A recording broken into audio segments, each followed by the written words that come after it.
Okay, so I just got done watching Sweet Revenge, which is a Friday the 13th well, they don't use the name Friday the 13th, but or Jason. It's just Sweet Revenge.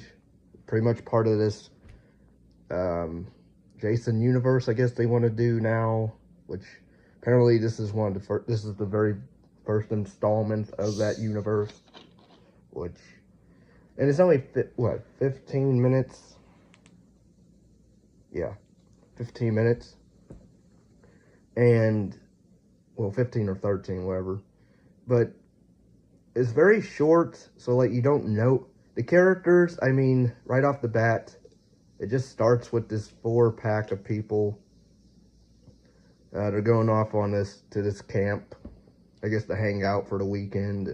But we don't know much of anything about anybody except they're all friends or couples. And, we find out the main girl is getting cheated on by her boyfriend, so there's that. I will say the acting is fine to okay. Not a whole lot of really. It's not a lot to go off of here, is what I'm saying. It's written and directed by Mike P. Nelson, who did the Wrong Turn reboot, remake, whatever you want to call it. I actually like that movie. He did the remake. I think he's doing the remake of Silent Night, Deadly Night, I believe. So he likes to do a lot of reboots or remakes. But, I mean, and people was already crying about the look of Jason, this new look anyway. He still has the hockey mask, but they're like, oh, well, like the eye sockets, the way they're shaped in the mask, or they don't like the shape of the mask. I'm like, okay. But I will say, I actually liked how they used him a bit in this.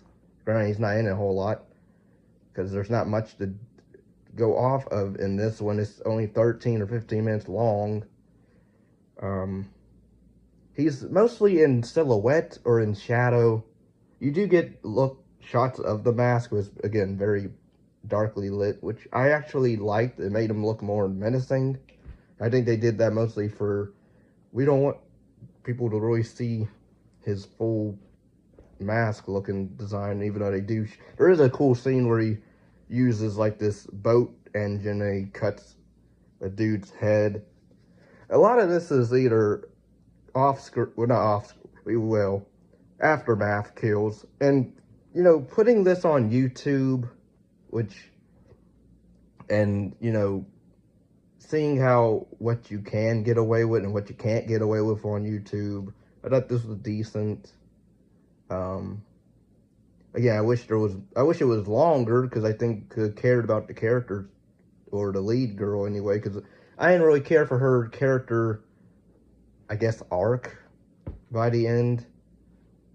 I mean, again, we don't know anything about her other than she has a boyfriend and he's a douchebag, and come to find out, and her friend is also horrible, but they don't deserve to die over cheating.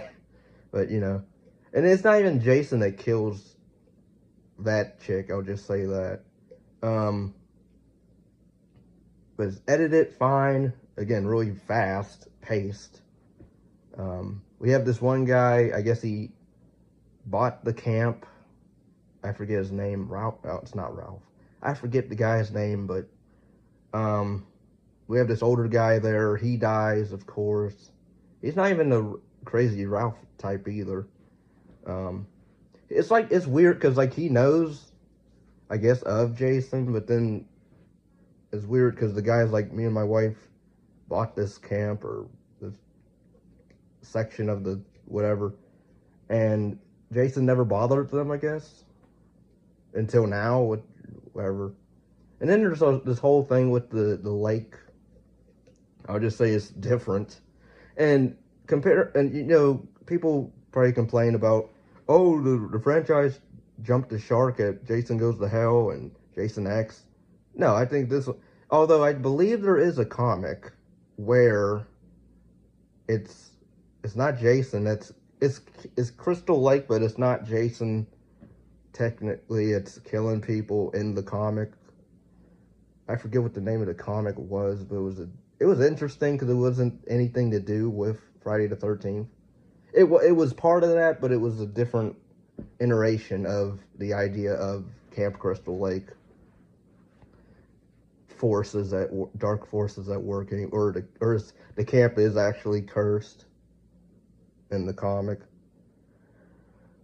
And it reminded me that's sort of what they were doing here, where granted you do have Jason in this, but they don't even mention him by name either.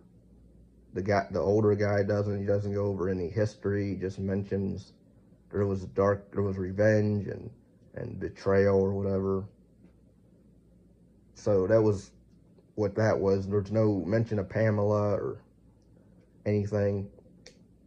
Even the final shot is just there. Like it's a fast paced mini short. It's a bite sized little short, I'll say.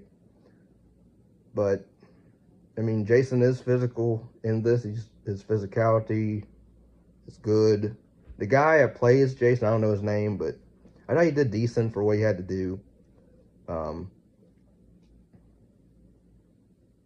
But yeah, overall, I can't say but so much about this because, again, it's very, very short.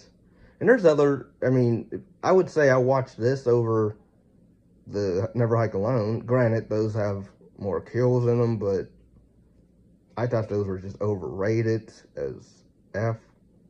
So, you know, because at least here they do something different, actually, with the lore, or they're trying to create a new lore, somewhat, I guess, of this universe. But then it's like, you create this, but are you going to expand on the ideas that you know, created? And also, how does this work? When the person dies in the lake, do they, I guess they're not fully, whatever. Anyway, I'm not going to spoil it, because I do recommend you guys do check this out. It is a taste, I guess, of what they're trying to do. There wasn't a whole lot of promotion, it seems, for this. But I will link their YouTube channel so you can see it. It's called, I believe, Jason Universe YouTube channel, or just Jason Universe. Sweet Revenge is what this is called. So, yeah, I do recommend it. Not highly, but I think if you're willing to, you know, go in with an open mind, it's not going to be, you know, movie tier, but or level, any of the movie levels, but at least it does try to do something different, so I will give it that. But yeah, I am interested what they're going to try to do going forward. They want to do video games, they want to do movies, a TV show, Crystal Lake, whatever, with Pamela, A24, which I don't know about that, but I will watch it. But yeah, if anybody's interested in requesting any videos, movie reviews, commentaries, reaction videos on music, shows, movies, whatever, PayPal is down below, and yeah, or Patreon.